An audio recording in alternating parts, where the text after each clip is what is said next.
58 లక్షలు అన్నట్టున్నారు చంద్రబాబు నాయుడు గారు. Subject correction. లక్ష్యాలు ఎప్పుడు ఆయన కొంచెం హైగానే పెట్టుకుంటారు. ఇది టార్గెట్ ఎప్పుడు కూడా ఛేదించాలనుకున్నది చాలా హైగా పెట్టుకుంటారు. ఒక పరుగు పందెం.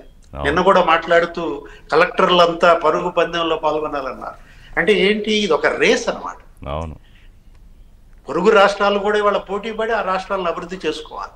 ఇవాళ కర్ణాటక మనం చూసాం, వాళ్ళు కంగారెత్తిపోతున్నారు. అక్కడ మంత్రులు ఆందోళన చెందుతున్నారు. మొత్తం అంతా ఈ రోజు అనుకుంటున్నారు.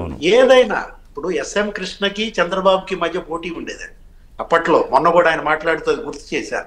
కర్ణాటక సీఎం గా ఎస్ఎం కృష్ణ, ఏపీ సీఎం గా చంద్రబాబు మధ్య ఒక ఆరోగ్యకరమైన పోటీ.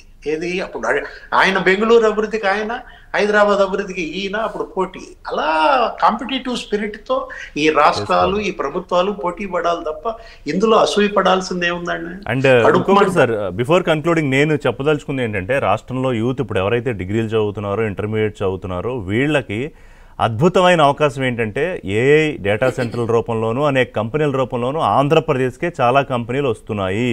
సో మీరు దానికి తగ్గట్టుగా నైపుణ్యాలు, ఏదో డిగ్రీ చదివేసాం, డిగ్రీ కాగితం పట్టును బయటకు వచ్చేద్దామని కాకుండా, please improve your skills, mind set ఆ దిశగా ఉంటే అక్కడికక్కడే మీరున్న ప్రాంతంలోనే ఎక్కడికి వెళ్లకుండా అద్భుతమైన జీతంతో ఉద్యోగాలు వచ్చే అవకాశాలు ప్రభుత్వం కల్పిస్తోంది. కాబట్టి అది తల్లిదండ్రులు, ఈ చదువుకునే పిల్లలు కూడా ఆలోచించాలనేది ఇట్స్ మై టేక్ అండి. Thank you very much DVS గారు, విజయ్ గారు అండ్ రామ్ కుమార్ గారు. ఇది వాళ్ళ బ్రేక్ఫాస్ట్ షో. అప్డేట్స్ కోసం స్టే ట్యూన్డ్.